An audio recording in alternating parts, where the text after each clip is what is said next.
Hello students, my name is Rohit Kushwaha. तो जैसा कि आपको याद होगा कि हम लोग स्ट्रक्चर ऑफ एटम के बारे में डिस्कस कर रहे थे। तो जितना भी हम लोग ने पढ़ा हुआ है उसके ऊपर कुछ क्वेश्चन सॉल्व करने जा रहे हैं हम लोग, जैसा कि आपको यहाँ पे दिख रहा होगा। अब हम लोगों ने कितना पढ़ा हुआ है मैं आपको एक बार रिवाइज करा देता हूँ, ठीक है ना। तो आप लोग स्टार्ट से कॉपी खोल दो। तो जहाँ हम लोगों ने स्ट्रक्चर ऑफ एटम हेडिंग डाली थी, चैप्टर का नाम लिखा था, तो वहाँ पर पहले जाओ। फिर वहाँ देखो हम लोगों ने क्या पढ़ा था। सबसे पहले डाल्टन्स एटॉमिक थ्योरी पढ़ी थी। तो डाल्टन्स की थ्योरी क्या थी कि मैटर की जो स्मॉलेस्ट यूनिट होती है उसको हम लोग क्या बोलते हैं, एटम बोलते हैं, ठीक है ना। और एटम डिवाइड नहीं हो सकता है। दूसरी बात क्या बोली थी कि अगर आप एलिमेंट सेम लोगे तो उसकी प्रॉपर्टी सेम होगी, डिफरेंट एलिमेंट लोगे तो प्रॉपर्टी डिफरेंट होगी। जबकि डाल्टन्स की थ्योरी फेल हो गई जब एटम डिवाइड हो गया। एटम डिवाइड कब हुआ? जब जे थॉमसन ने इलेक्ट्रॉन की डिस्कवरी कर ली।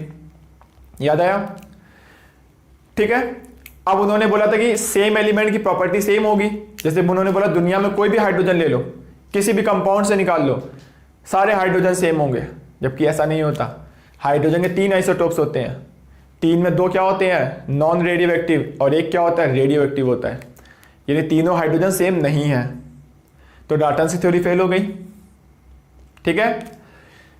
तो अब पहले मैं बता देता हूं आपको रेडियो एक्टिव सब्सटेंस क्या होते हैं और नॉन रेडियो एक्टिव सब्सटेंस क्या होते हैं। वैसे ही आपको डिटेल में डिस्कस होगा फिजिक्स में, ठीक है ना।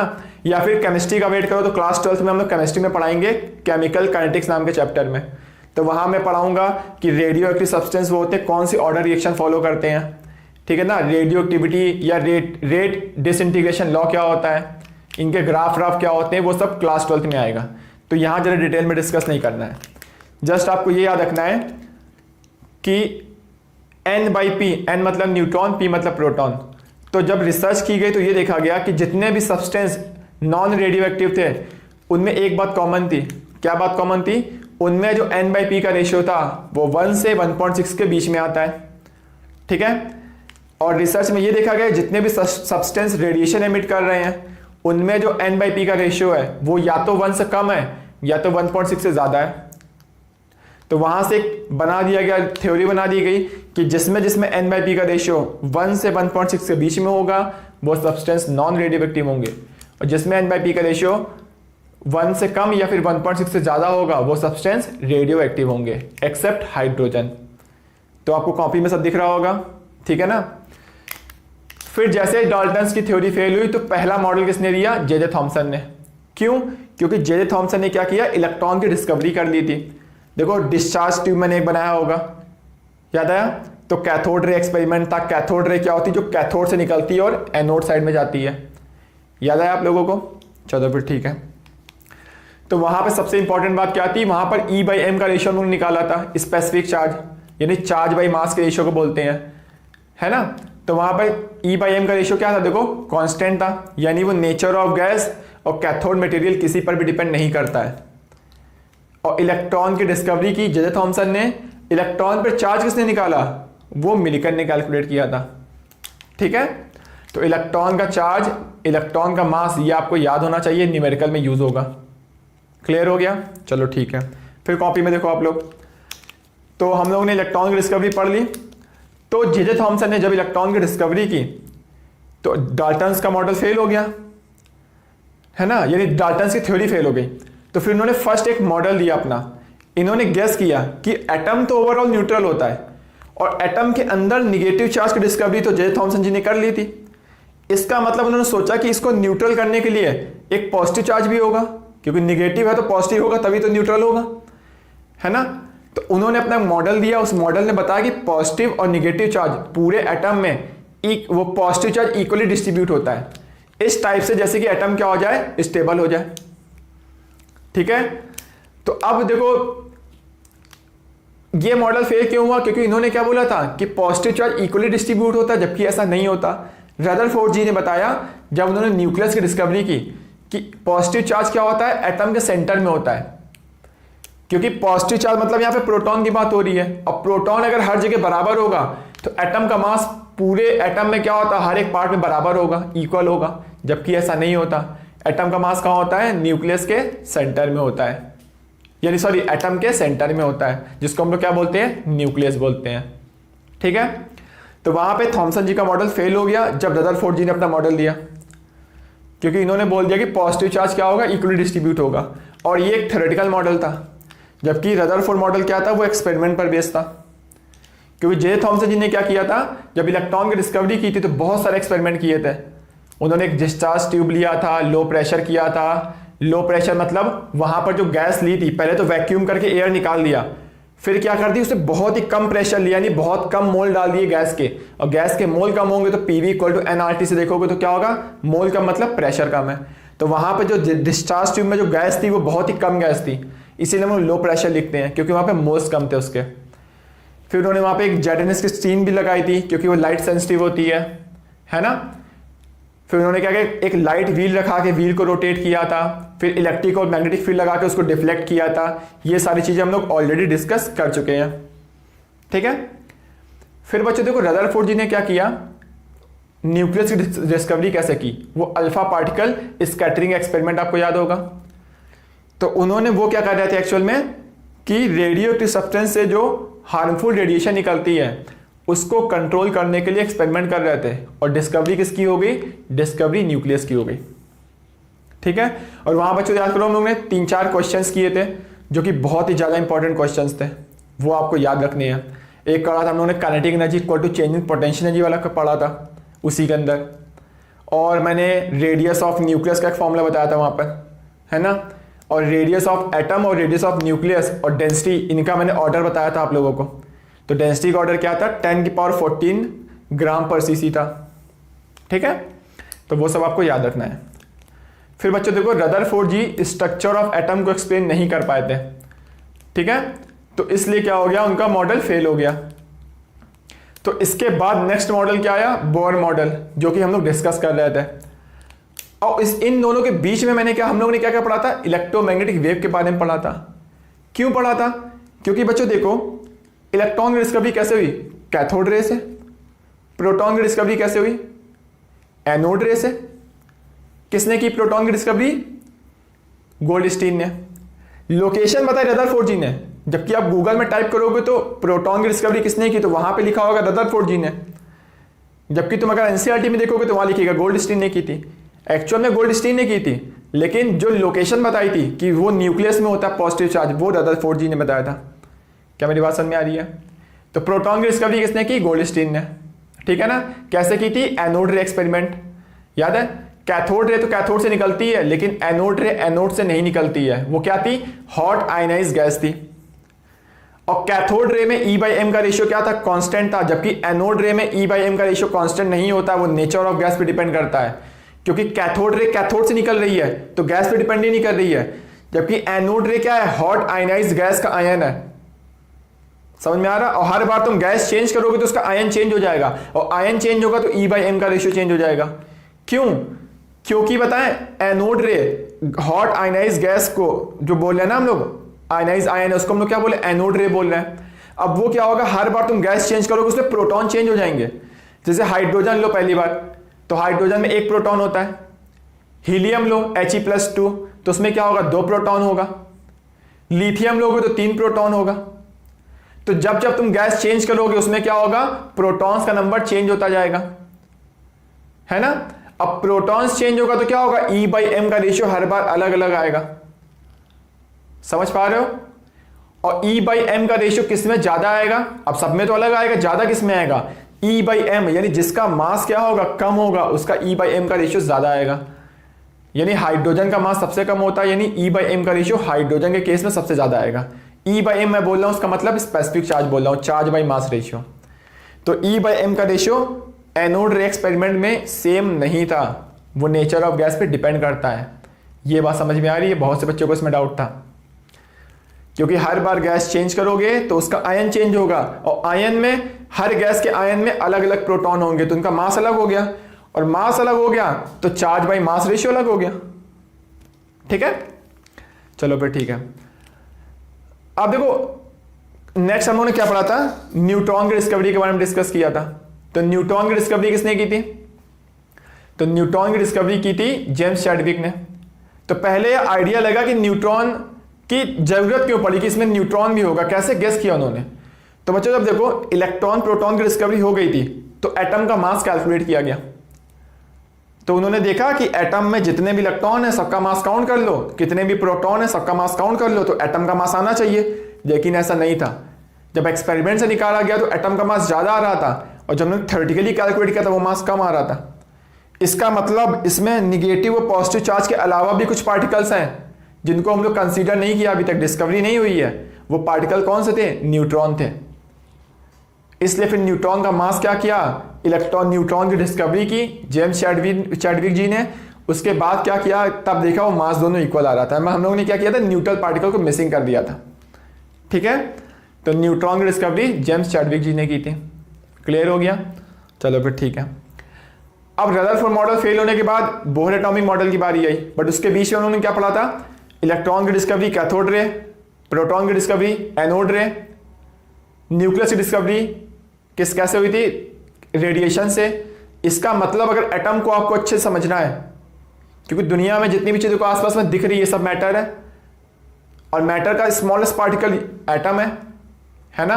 और एटम, अब मैं बात करूं, अगर मैं एटम की बात, एटम भी डिवाइड होता है, बट मैं एटम की बात करूं, उसको अगर तुम अच्छे से समझ लिया तो बाकी चीज़ों को समझने में तुम्हें आसानी होगी। तो एटम को समझना है तो अच्छे से तुम्हें रेडिएशन के बारे में पढ़ना होगा। तो फिर हम लोग नेक्स्ट पढ़ते थे इलेक्ट्रोमैग्नेटिक रेडिएशन के बारे में। तो वहाँ याद करो मैंने आपको बताया था इलेक्ट्रोमैग्नेटिक वेव के बारे में डिस्कस किया था डिटेल में। अगर आपने लेक्चर नहीं देखा है तो आप क्या करोगे? एटॉमिक स्ट्रक्चर की प्लेलिस्ट में जाओगे या फिर स्ट्रक्चर ऑफ एटम की प्लेलिस्ट में, वहाँ पे लेक्चर वॉच कर लेना, या फिर अपने नोट से रिवाइज कर लो। तो इलेक्ट्रोमैग्नेटिक वेव के बारे में डिस्कस किया था। फिर नेक्स्ट हम लोगों ने क्या पढ़ा था? उसके बाद क्या पढ़ा था? इलेक्ट्रोमैग्नेटिक वेव के बाद हाँ वो पढ़ा था ब्लैक बॉडी रेडिएशन के बारे में। ठीक है, फिर नेक्स्ट हम लोगों ने क्या पढ़ा था? प्लैंक्स क्वांटम थ्योरी के बारे में। फिर नेक्स्ट क्या पढ़ा था हम लोगों ने? फोटो इलेक्ट्रिक इफेक्ट के बारे में। सारी चीज़ें याद आ गई आप लोगों को? ठीक है, तो ब्लैक बॉडी क्या थी? जो हर टाइप की फ्रीक्वेंसी को एब्जॉर्ब या हर टाइप की फ्रीक्वेंसी को एमिट कर सकती है ना। फिर हम लोगों ने क्या पढ़ा था? अब ये नहीं जरूरी कि ब्लैक बॉडी ब्लैक कलर की हो, किसी भी कलर की हो सकती है। फिर उसी में हम लोगों ने एक पढ़ा था कि कोई भी कंपाउंड कलर शो कैसे करता है, दो तरीके से, एक तो एब्जॉर्प्शन की वजह से और एक एमिशन की वजह से। ठीक है, तो रिवाइज कर लेना, आपको याद आ जाएगा। और फिर हम लोगों ने क्या पढ़ा था नेक्स्ट? उसके बाद प्लैंक्स क्वांटम थ्योरी। प्लैंक्स ने क्या बोला था कि लाइट, जो भी सन से जो लाइट आ रही है अर्थ पर, है ना, वो क्या आ रही तुम्हारी, उसमें एक्चुअल में वो क्या एनर्जी के पैकेट्स हैं, वो डिस्क्रीट है, यानी वो कंटिन्यूअस नहीं आ रही, वो डिसकंटिन्यूअस आ रही है, यानी वो एनर्जी के पैकेट्स फॉर्म में आ रहे हैं। और हर एनर्जी के पैकेट्स को क्या बोलते हैं? लाइट के केस में फोटॉन्स बोलते हैं। और प्लैंक्स ने फोटॉन्स की एनर्जी कैलकुलेट करना बताया, E = H न्यू या E = hc/λ से, जहां पर H क्या था? वो प्लैंक्स कांस्टेंट था। ठीक है, फिर हम लोग ने पढ़ा था फोटो इलेक्ट्रिक इफेक्ट के बारे में। तो फोटो इलेक्ट्रिक इफेक्ट से क्या शो हो रहा था? वो शो हो रहा था कि इलेक्ट्रोमैग्नेटिक वेव का पार्टिकल नेचर भी होता है। तो हम लोग ये फिजिक्स में पढ़ेंगे इंटरफेरेंस और डिफ्रैक्शन। तो इन दोनों से प्रूफ होता है कि इलेक्ट्रोमैग्नेटिक वेव का सिर्फ वेव नेचर होता है ना। लेकिन जब फोटो इलेक्ट्रिक इफेक्ट आया, यानी प्लैंक्स ने बता दिया, प्लैंक्स ने थ्योरी दी, प्लैंक्स क्वांटम थ्योरी, जिन्होंने बोला कि इलेक्ट्रोमैग्नेटिक वेव का क्या होता है? पार्टिकल नेचर भी होता है। लेकिन प्रूफ कैसे हुआ? वो हुआ तुम्हारा वो एक्सपेरिमेंट से। कौन सा एक्सपेरिमेंट था? प्लैंक्स के बाद क्या पढ़ा था हम लोगों ने? हाँ, फोटो इलेक्ट्रिक इफेक्ट से, उससे प्रूफ हुआ कि इलेक्ट्रोमैग्नेटिक वेव का क्या होता है? पार्टिकल नेचर भी होता है, जबकि प्लैंक्स ने सिर्फ थ्योरेटिकल बताया था। ठीक है, तो वहां हम लोगों ने डिस्कस किया। उसके बाद हम लोगों ने पढ़ा था बोहर एटॉमिक मॉडल के बारे में, याद है? तो बोहर एटॉमिक मॉडल में डिस्कस किया था हम लोगों ने, जो स्ट्रक्चर ऑफ एटम को एक्सप्लेन नहीं कर पाए थे, कौन? रदरफोर्ड जी। उन बातों को उन्होंने एक्सप्लेन किया था। उन्होंने बोला था इलेक्ट्रॉन क्या हो रहा है? न्यूक्लियस के अराउंड रोटेट करेगा, है ना। अब रोटेट क्यों कर रहा हूं उनसे अगर पूछा गया तो उन्होंने ये बताया कि मून जो है वो अर्थ के अराउंड रोटेट करता है, अर्थ सन के अराउंड रोटेट करती है। तो रोटेट क्यों कर रही है? तो कोई भी चीज किसी के अराउंड रोटेट करती है, इसका मतलब उस पर सेंटीपिटल फोर्स लग रहा है। लेकिन वो सेंटीपिटल फोर्स आया कहां से? तो सन के मास में और अर्थ के मास में मास का डिफरेंस है, और मास डिफरेंस जहां पे होता है वहां ग्रेविटेशनल फोर्स होता है। वो ग्रेविटेशनल फोर्स सेंटीपिटल का काम कर रहा है, मतलब उसको घुमाने का काम कर रहा है, रोटेट कराने का। वैसे अर्थ के मास में और मून के मास में क्या है? ग्रेविटी का, मतलब वो मास का डिफरेंस है। तो यहां पे भी क्या लगेगा? ग्रेविटेशनल फोर्स लगेगा, और वही ग्रेविटेशनल फोर्स मून को अर्थ के अराउंड रोटेट कर रहा है।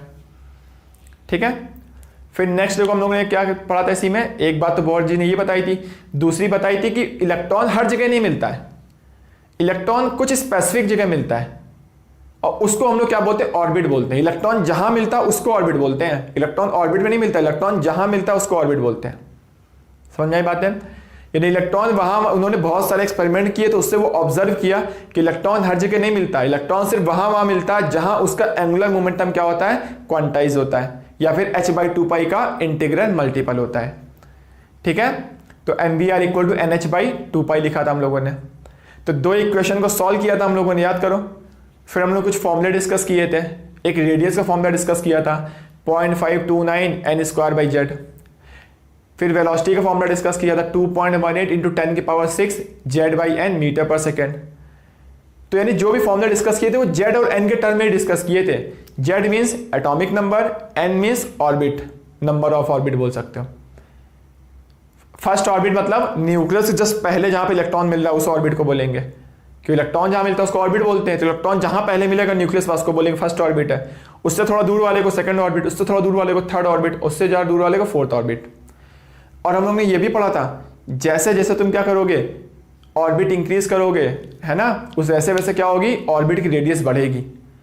क्योंकि किसी भी एटम की रेडियस क्या होती है, न्यूक्लियस के सेंटर से लेके जो भी लास्ट वाला इलेक्ट्रॉन है, जहां तक भी इलेक्ट्रॉन है उसके बीच के डिस्टेंस को रेडियस बोलते हैं।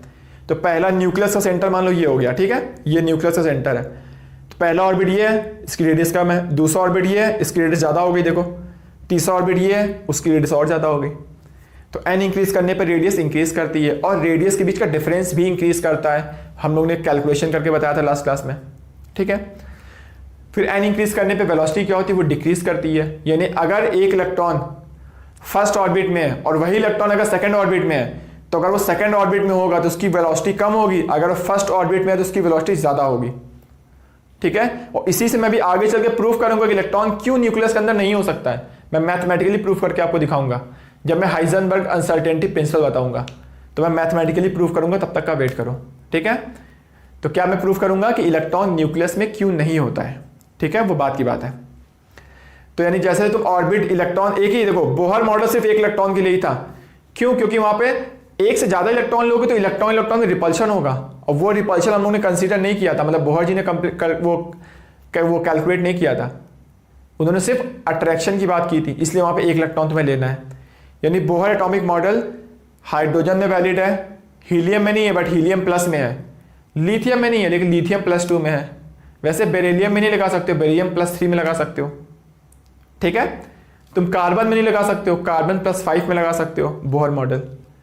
तो वहाँ हम लोगों ने रेडियस का फॉर्मूला निकाला था, वेलोसिटी का फॉर्मूला निकाला था, फिर वहाँ हम लोगों ने निकाला था काइनेटिक एनर्जी का फॉर्मूला। एन इंक्रीज करने पे काइनेटिक एनर्जी भी क्या हो रही थी, वो डिक्रीज कर रही थी, याद है आप लोगों को। फिर हम लोगों ने नेक्स्ट क्या पढ़ा था, फिर नेक्स्ट पढ़ा था हम लोगों ने पोटेंशियल एनर्जी का फॉर्मूला। वो क्या था, वो था -2 × 13.6 Z²/n² इलेक्ट्रॉन वोल्ट में, और एक इलेक्ट्रॉन वोल्ट क्या होता है 1.6 × 10⁻⁻19 कूलम होता है, ठीक है। फिर वहाँ हम लोगों ने टोटल एनर्जी का फॉर्मूला भी डिस्कस किया था। तो ऐसी सारी डिस्कस की थी चीज़ें। अब उन्हीं के ऊपर मैंने कुछ क्वेश्चंस दिए हुए हैं, तो पहले आप लोग इस क्वेश्चंस को नोट कर लो, ठीक है, फिर मैं इसको सॉल्व करता हूँ। तो मान कर चल रहा हूँ कि आपने नोट कर लिया होगा पॉज करके इसको। तो देखो मैं स्टार्ट करता हूँ, क्योंकि मैं अभी सिर्फ इतने क्वेश्चन नहीं करूँगा, मैं बहुत सारे क्वेश्चंस कराऊंगा, ठीक है ना। जैसे जैसे मैं आगे पढ़ते जाएंगे वैसे बहुत सारे क्वेश्चंस करते जाएंगे, बट पहले सिर्फ प्रैक्टिस के लिए मैं आपको बता देता हूँ आज। तो मैं 5th नंबर क्वेश्चन से स्टार्ट करता हूँ। तो जैसे कि लिखा हुआ है, if the radius of the first orbit of hydrogen is x, then the radius of fourth orbit of will be. यानी हाइड्रोजन के फोर्थ ऑर्बिट की रेडियस पूछ रहा है, ठीक है। तो बच्चों देखो यहाँ पर रेडियस का फॉर्मूला क्या होता है 0.529 n² होता है ना। यानी हाइड्रोजन की बात कर रहा मतलब जेड तो सेम ही हो गया। यहां से आपको क्या दिख रहा है कि रेडियस जो है वो n² के डायरेक्टली प्रोपोर्शनल है, इससे ही क्वेश्चन सॉल्व हो जाएगा। यानी बात कर रहा है फर्स्ट ऑर्बिट की एंड फोर्थ ऑर्बिट की, ठीक है। तो देखो बच्चों R1/R4 का जो रेशियो होगा वो कितना होगा, वो होगा n1² / n4² होगा कि नहीं होगा, ये होगा। बहुत आसान है, आपको समझ में आ रहा होगा। तो अगर मैं बात करूं, देखो यहाँ पर R1 की वैल्यू कितनी है, R1 की वैल्यू उसने कितनी दी है, x दी हुई है, तो मैं x रख देता हूं। R2 की वैल्यू कितनी है, R4 की वैल्यू तुम्हें कैलकुलेट करनी है, रेडियस निकालनी है, तो मैंने R4 को R4 ही रख दिया, है ना। N1 की वैल्यू, N1 मतलब हो गया फर्स्ट ऑर्बिट की रेडियस, वो कितनी दी हुई है आपको, ये x दिया हुआ है, सॉरी ये फर्स्ट ऑर्बिट है ना, यानी n क्या होता है, ऑर्बिट, नंबर ऑफ ऑर्बिट 1 है, तो ये हो गया 1 का स्क्वायर। और फोर्थ ऑर्बिट मतलब n की वैल्यू कितनी हो गई, 4 हो गई, तो R4 की वैल्यू कितनी आ गई, R4 इक्वल टू आ गया 16x आ गया। ठीक है, तो आप लोग जल्दी से इस पार्ट को नोट कर लीजिए, फिर मैं आगे पार्ट डिस्कस करता हूं। तो समझ में आ रहा है आप लोगों को, बस मैंने सिंपल सा, बस फॉर्मूला अगर आपको याद है तो सिंपल कर सकते हो। तो मैंने फॉर्मूला लिखा, फिर देखा ये इसके डायरेक्टली प्रोपोर्शनल है स्क्वायर के, तो बस मैंने वहां से रेशियो लगा कर दिया। तो N1 मतलब फर्स्ट ऑर्बिट, तो मैंने फर्स्ट लिख दिया, N4 मतलब फोर्थ ऑर्बिट। ठीक है, तो जल्दी से आप नोट कर लीजिए इसको।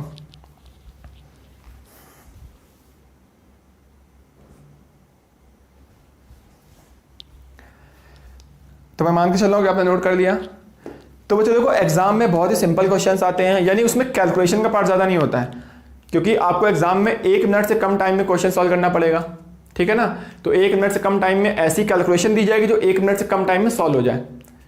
ठीक है, तो कैलकुलेशन में टेंशन मत लेना, लेकिन मैं यहाँ पे जो क्वेश्चन कराऊंगा उसमें मैं थोड़ी कैलकुलेशन हार्ड दूंगा।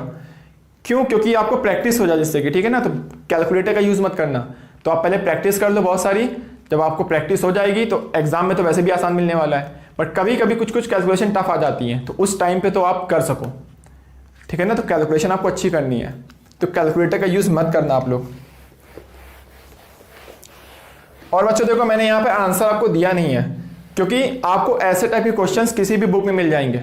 आपको एनसीईआरटी में बहुत सारे क्वेश्चंस मिल जाएंगे थ्योरेटिकल टाइप के। अगर आपको इसके और भी क्वेश्चन सॉल्व करने हैं तो आप प्रीवियस ईयर के क्वेश्चन पेपर खरीद लो, तो वहाँ पे आपको ऐसे बहुत सारे क्वेश्चंस मिल जाएंगे जो प्रीवियस ईयर में आए हुए हैं। ठीक है ना, और अगर आपको पढ़ना है तो मैं अच्छे से कि और भी आपको सर आप और भी क्वेश्चन दीजिए मैं कैसे सॉल्व करूँ, तो आपको कोचिंग में मॉड्यूल मिलेगा आपको यहाँ पर। ठीक है ना, मॉड्यूल में बहुत सारे क्वेश्चंस मिलेंगे, तब ये वाले क्वेश्चन डिस्कस हो जाए, उससे सॉल्व कर लेना। तब भी अगर आपका मॉड्यूल भी नहीं, मान लो भी नहीं है क्योंकि लॉकडाउन लगा हुआ है, तो मॉड्यूल आपके पास तो है नहीं, तो फिर आप क्या करोगे, कोई भी एक बुक खरीद लो। अगर आप नीट के हो तो नीट की कोई भी बुक खरीद लो, अगर आप जेई के हो तो जेई की कोई भी बुक खरीद लो, सारी बुक अच्छी होती हैं। ठीक है ना, लेकिन कोई एक ही खरीदना, 2-4 बुक मत खरीद लेना, एक भी नहीं लगा पाओगे। तो कोई भी एक बुक खरीदो जिसमें क्वेश्चंस दिए हों और स्टार्ट से लेकर लास्ट तक सारे क्वेश्चन सॉल्व करो, क्योंकि एक बुक से सॉल्व करोगे तो उसमें हर वैरायटी के क्वेश्चंस मिलेंगे, बट तुम अगर 4 बुक से सॉल्व करोगे तो हो सकता है तुम चारों बुक से थोड़ा थोड़ा क्वेश्चन सॉल्व करके रख दो, और चारों टाइप में देखोगे तो वैरायटी सेम तुमने सॉल्व किया, तो तुम्हें डिफरेंट डिफरेंट वैरायटी क्वेश्चन नहीं मिल पाएंगे। तो पहले एक बुक सॉल्व करना, जब वो सॉल्व हो जाए तो उसके बाद सेकेंड बुक उठाना। ठीक है, तो कोई भी बुक ले लेना, नीट की या फिर जेई की, जो भी तुम हो। तुम्हें डॉक्टर बनना है तो नीट की लेना, इंजीनियर बनना है तो जेई की लेना, और तुम सॉल्व करना। और अगर उससे रिलेटेड कोई भी डाउट हो तो मुझसे कमेंट करके पूछ लेना, मैं बता दूंगा आपको। ठीक है, 4th नंबर क्वेश्चन पढ़ लो पहले आप लोग।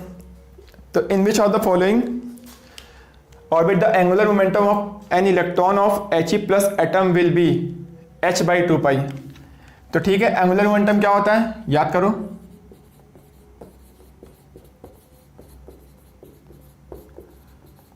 एंगुलर मोमेंटम इक्वल टू होता है mvr इक्वल टू nh/2π।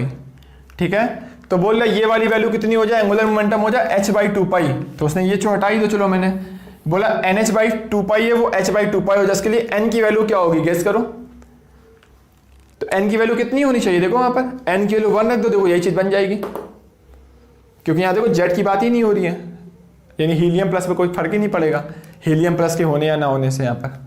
ठीक है ना, तो यहाँ पर ये क्या होगा, n इक्वल टू 1 आ गया कंपेयर करने पर, 1 मतलब क्या हो गया, फर्स्ट ऑर्बिट। ठीक है, तो मैं रफ कर दे रहा हूँ। तो बच्चों मैं आप लोगों को डीपीपी देने वाला हूँ, ठीक है ना, तो आप लोग पढ़ते रहो, क्योंकि डीपीपी में स्टार्टिंग में तो बहुत सिंपल क्वेश्चन दिए, लेकिन उसके बाद बहुत ही डिफिकल्ट क्वेश्चन है। ठीक है, तो इसलिए आपको पढ़ते रहना है। तो पहले मैं बहुत ही सिंपल क्वेश्चंस करा रहा हूँ, जैसे ये लिखा हुआ है if velocity of an electron is first orbit of hydrogen में v दिया हुआ है, तो बोल रहा है third orbit of lithium plus में बताओ कितना होगा। अब देखो यहाँ पे चेंज कर दिया गया, यहाँ पे हाइड्रोजन की बात कर रहा है, इसमें भी एक इलेक्ट्रॉन है, लिथियम +2, लिथियम में 3 इलेक्ट्रॉन होते हैं, +2 मतलब 2 इलेक्ट्रॉन निकाल दिए गए हैं, यदि इसमें भी 1 इलेक्ट्रॉन है तो इसमें भी 1 इलेक्ट्रॉन है, इसमें भी 1 इलेक्ट्रॉन है। इसका मतलब यहाँ पर ये बोहर मॉडल यहाँ पे लगा सकते हो, यानी यहाँ पे बोहर मॉडल वैलिड है। ठीक है, चलो फिर अब निकालते हैं हम लोग वेलोसिटी। तो वेलोसिटी का फॉर्मूला लिखते हैं पहले तो वेलोसिटी इक्वल टू क्या था, 2.18 इंटू 10⁶ Z/n मीटर पर सेकेंड। तो ये वेलोसिटी का फॉर्मूला है। तो मैंने देखा वेलोसिटी जो है वो डायरेक्टली पोर्शन क्या है, Z/n है। यानी मैं यहाँ से बोल सकता हूँ कि जो यहाँ पे देखो, यहाँ पर जो मैंने यहाँ पे क्या देखा, हाइड्रोजन और लिथियम की बात हो रही है, तो मैंने कहा वेलोसिटी हाइड्रोजन की और डिवाइडेड वेलोसिटी लिथियम आयन की, इसका जो रेशियो होगा वो क्या होगा, जेड के डायरेक्टली प्रोपोर्शनल है, मतलब ये जेड हो गया हाइड्रोजन का और ये जेड हो गया लिथियम का, और एन के इनवर्सली प्रोपोर्शनल है। इसका मतलब क्या हो जाएगा, ये एन हो जाएगा लिथियम का और ये एन हो जाएगा हाइड्रोजन का। ठीक है, अब सब वैल्यू उठा के रख दो। बोला ये वाली वैल्यू कितनी है, v है, तो ये v रख दो। तो ये मुझे वेलोसिटी निकालनी है लिथियम +2 की। अब ये वैल्यू कितनी, जेड मतलब एटॉमिक नंबर है, हाइड्रोजन कितना होता है 1 होता है, इसका एटॉमिक नंबर कितना होता है 3 होता है। ठीक है, ये क्या बोल रहा है, एन की वैल्यू, ये फर्स्ट ऑर्बिट बोल रहा है, हाइड्रोजन का फर्स्ट ऑर्बिट है, लिथियम का थर्ड ऑर्बिट है, लिथियम का थर्ड ऑर्बिट है और हाइड्रोजन का फर्स्ट ऑर्बिट है। तो ये वैल्यू कैंसिल हो गई, तो वैल्यू कितनी है 1 आई, यानी v लिथियम +2 इक्वल टू क्या होगा, v इतने मीटर पर सेकेंड। यानी लिथियम की वेलोसिटी क्या होगी, v आ रही है, v किसकी वैल्यू थी, हाइड्रोजन, यानी लिथियम की वेलोसिटी और हाइड्रोजन की वेलोसिटी दोनों क्या है, सेम है। ठीक है ना, ये दोनों क्या है, इक्वल वेलोसिटी है। क्या मेरी बात समझ में आ रही है आप लोगों को? तो देख लो कैसे आपको क्वेश्चन सॉल्व करना है। तो बहुत ही आसान क्वेश्चन था, कुछ भी डिफिकल्ट नहीं था इसमें, और मैं मान के भी चल रहा हूं कि आप लोगों को समझ में भी आ गया होगा ये सब चीजें। ठीक है,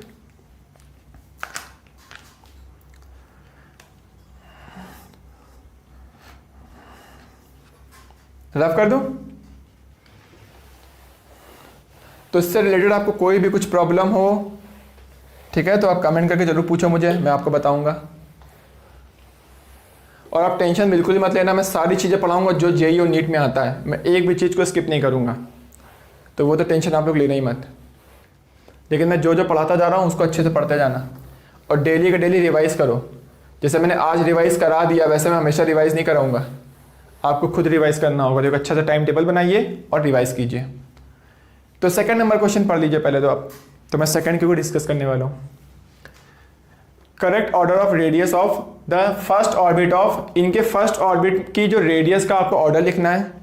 तो पहले तो आप क्या करो, फॉर्मूला लिख दो। देखो यहाँ पर 1 इलेक्ट्रॉन है, हीलियम में 2 इलेक्ट्रॉन होते हैं, लेकिन He+ मतलब 1 इलेक्ट्रॉन निकाल दिया गया है, मतलब 1 इलेक्ट्रॉन बचा इसमें भी, तो इन दोनों में बोहर मॉडल लगा सकते हो। लिथियम में 3 इलेक्ट्रॉन होते हैं, 2 इलेक्ट्रॉन निकाल दिए गए, मतलब इसमें भी 1 इलेक्ट्रॉन है, यहाँ पे भी लगा सकते हो। बेरिलियम में 4 इलेक्ट्रॉन होते हैं, क्योंकि इसका एटॉमिक नंबर 4 होता है, तो प्रोटॉन भी 4 है, इलेक्ट्रॉन भी 4 है, लेकिन +3 मतलब 3 इलेक्ट्रॉन निकाल दिया गया है, यानी इसमें भी 1 इलेक्ट्रॉन बचा है। यानी इन सब में क्या है, एक ही इलेक्ट्रॉन है, यानी सारे में बोहर मॉडल लगा सकते हो। अब बोहर मॉडल में देखो फॉर्मूला क्या था रेडियस का, रेडियस इक्वल टू क्या था 0.529 n² था। ठीक है, तो यहाँ पर ये फॉर्मूला था। अब यहाँ पे देखो बोला रेडियस का ऑर्डर लिखो, तो रेडियस देखो क्या होगा, सबका फर्स्ट ऑर्बिट है, तो ऑर्बिट यानी n की वैल्यू सेम है। अब सबका देखो एटॉमिक मास डिफरेंट है, यानी जेड की वैल्यू डिफरेंट है। तो यहां से मुझे आइडिया लगा जो रेडियस होती है जेड के इनवर्सली प्रोपोर्शनल होती है। इसका मतलब जिसमें जेड की वैल्यू ज़्यादा होगी उसकी रेडियस कम हो जाएगी। तो जेड की वैल्यू ज़्यादा किसकी है, मतलब एटॉमिक नंबर जिसका ज़्यादा होगा उसकी रेडियस कम होगी। तो एटॉमिक नंबर ज़्यादा किसका है, इसका, तो इसकी रेडियस सबसे कम होगी, यानी हाइड्रोजन की रेडियस सबसे ज़्यादा होगी, फिर He+ होगा, है ना, और फिर क्या होगा Li+2 होगा, फिर क्या होगा B+3 होगा। तो ये किसका ऑर्डर है, ये रेडियस का ऑर्डर है। क्या मेरी बात समझ में आ रही है? तो आपको ऐसा मत बोलना कि बेरिलियम का एटम बड़ा दिख रहा है तो उसकी रेडियस ज़्यादा होगी, एक्चुअल में इसकी रेडियस कम होती है। हाइड्रोजन की रेडियस B+3 से क्या होती है, ज़्यादा होती है। B की बात नहीं कर रहा हूँ, B+3 की बात कर रहा हूँ, क्योंकि इन सबके पास इलेक्ट्रॉन कितना है, 1 इलेक्ट्रॉन है, तो आप बोहर मॉडल लगा सकते हो। ठीक है, या फिर मैं एक तरीके से आपको और समझा सकता हूं, सबके पास अगर तुम ध्यान से देखो 1 इलेक्ट्रॉन है, देखो मैं आपको इससे भी थोड़ा ऐसे भी समझा देता हूँ। सबके पास अगर ध्यान से देखो यहाँ पे प्रोटॉन कितने हैं, तो प्रोटॉन की वैल्यू यहाँ पर 1 है, यहाँ पे 2 है, यहाँ पे 3 है, यहाँ पर 4 है, जबकि इलेक्ट्रॉन की वैल्यू सबके पास 1 1 1 इलेक्ट्रॉन है। तो बच्चों देखो किसी भी एटम की रेडियस क्या होती है, न्यूक्लियस के सेंटर से लेके इलेक्ट्रॉन तक के बीच की डिस्टेंस, जो भी आपके पास आखिरी इलेक्ट्रॉन होगा वहां तक के बीच के डिस्टेंस को क्या बोलते हैं, रेडियस बोलते हैं। तो यहां देखो एक प्रोटॉन है, प्रोटॉन तो न्यूक्लियस के अंदर होता है, इलेक्ट्रॉन न्यूक्लियस के बाहर होता है।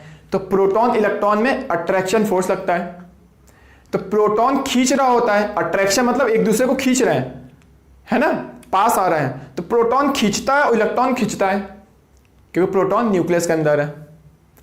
तो प्रोटॉन क्या कर रहा है, इलेक्ट्रॉन को खींच रहा है।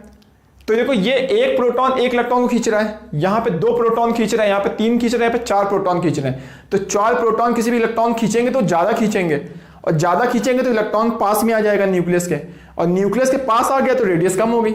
जिसका इलेक्ट्रॉन दूर है और ये न्यूक्लियस है तो डिस्टेंस देखो ज्यादा है, और जो जिसमें प्रोटॉन ज्यादा होंगे वो खींच लेगा अपने पास, क्योंकि अट्रैक्शन फोर्स लगाता है। जब खींच लेगा तो रेडियस कम बची। तो इसके पास देखो इलेक्ट्रॉन सब में बराबर है, लेकिन प्रोटॉन सबसे ज्यादा है, यानी इसकी खींचने की पावर ज्यादा है, और खींचने की पावर ज्यादा है तो खींचेगा ज्यादा वो। तो इसमें इलेक्ट्रॉन क्या होगा, इसके कंपेयर में थोड़ा सा पास में होगा, इसलिए इसकी रेडियस क्या हो जाएगी, थोड़ी सी कम हो जाएगी हाइड्रोजन से। क्लियर है। तो इस कॉन्सेप्ट के थ्रू हम लोग पढ़ेंगे पीरियोडिक टेबल यानी क्लासिफिकेशन ऑफ एलिमेंट, एक चैप्टर पढ़ेंगे। तब मैं इस कॉन्सेप्ट के थ्रू आपको ये सारी चीजें एक्सप्लेन करूंगा, ये वाला कॉन्सेप्ट लगाकर। ठीक है। तो वहां मैं अट्रैक्शन फोर्स की बात करूंगा, जेड इफेक्टिव की बात करूंगा, इफेक्टिव न्यूक्लियर चार्ज की बात करूंगा, तब वहां पे आपको ये बहुत ही अच्छे समझ में आएगा। तो यहां तो मैं सिंपल फॉर्मूले से कर लूंगा जो अभी तक हम लोगों ने पढ़ा हुआ है बोहर मॉडल में। तो यहां तक बच्चों क्लियर है आप लोगों को सारी चीजें। अब देखो ये वाला क्वेश्चन और करते हैं हम लोग। तो लिखा है the radius of the orbit of hydrogen atom is ये। तो बोला calculate the velocity of electron. तो बोला है जिस एक ऑर्बिट की, बोला है इलेक्ट्रॉन एक ऑर्बिट में, उस ऑर्बिट की रेडियस दे दी है, बोला बताओ उस इलेक्ट्रॉन की वेलोसिटी कितनी होगी। ठीक है, निकालते हैं। तो रेडियस का फॉर्मूला पहले लिखते हैं। हाइड्रोजन की बात कर रहा तो यहाँ बोहर मॉडल लगा सकते हो, 0.529 n² हो गया, ये हो गया। ठीक है। अब इसको मुझे नैनोमीटर में करना है, तो पहले मीटर में करो। एंगस्ट्रॉम को लिख सकते हैं 10⁻⁻10 मीटर लिख सकते हैं, है ना। चलो फिर तो बहुत अच्छी बात है। या फिर देखो बच्चों हम लोग इसको और भी देखो, अब यहां पे देखो वैल्यू क्या लिखी, 0.85 नैनोमीटर है ना। अब नैनोमीटर को मीटर में कन्वर्ट करो तो वैल्यू आएगी 0.85 इंटू 10⁹ मीटर, ये वैल्यू आ गई। तो देखो आर की वैल्यू ये भी है, आर की वैल्यू ये भी है, तो इन दोनों को बराबर कर दो, तो इक्वल करोगे तो वैल्यू आएगी, ये मैंने उठा के यहां पे रख दिया, तो आएगा 0.529 n²। n मतलब क्या बोल रहा है, रेडियस ऑफ ऑर्बिट। ऑर्बिट मुझे नहीं पता है, ठीक है, लेकिन जेड की वैल्यू पता है। हाइड्रोजन है ना, तो उसका जेड कितना होता है, 1 होता है इंटू 10⁻⁻10। तो ये इक्वेशन को आप सॉल्व कर लो।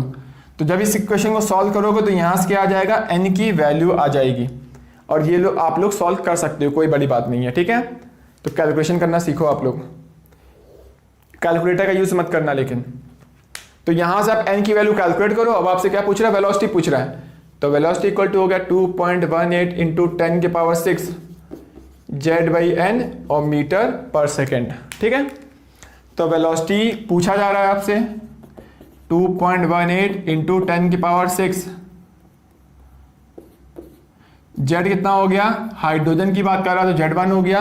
अब ये n की वैल्यू देखो बच्चों, n की वैल्यू कहां से रखोगे, यहां से, ये वाली वैल्यू जो आपने कैलकुलेट की उठा के यहां रख देना, तो आपको क्या होगा, वेलोसिटी की वैल्यू आ जाएगी। और वही पूछ रहा है, calculate the velocity of electron. तो क्लियर हो गया आप लोगों को क्वेश्चन। तो आप लोग इसका आंसर बताना कितना आ रहा है कमेंट करके, ठीक है। फिर मैं आपको रिप्लाई कर दूंगा कि किसका सही आया किसका नहीं आया। तो बच्चों आज की क्लास हम लोग यहीं तक रखते हैं, क्योंकि आज गर्मी थोड़ी ज़्यादा है, ठीक है ना। तो आज इतना ही करते हैं, बाकी का हम लोग नेक्स्ट क्लास में पढ़ेंगे। और इससे रिलेटेड कोई भी डाउट हो तो प्लीज़ कमेंट करके जरूर बताना, ठीक है। और आपकी बहुत ही जल्द लाइव क्लास स्टार्ट होने वाली है, शायद आपको पता भी होगा। खैर नोट करिए आप लोग इसको।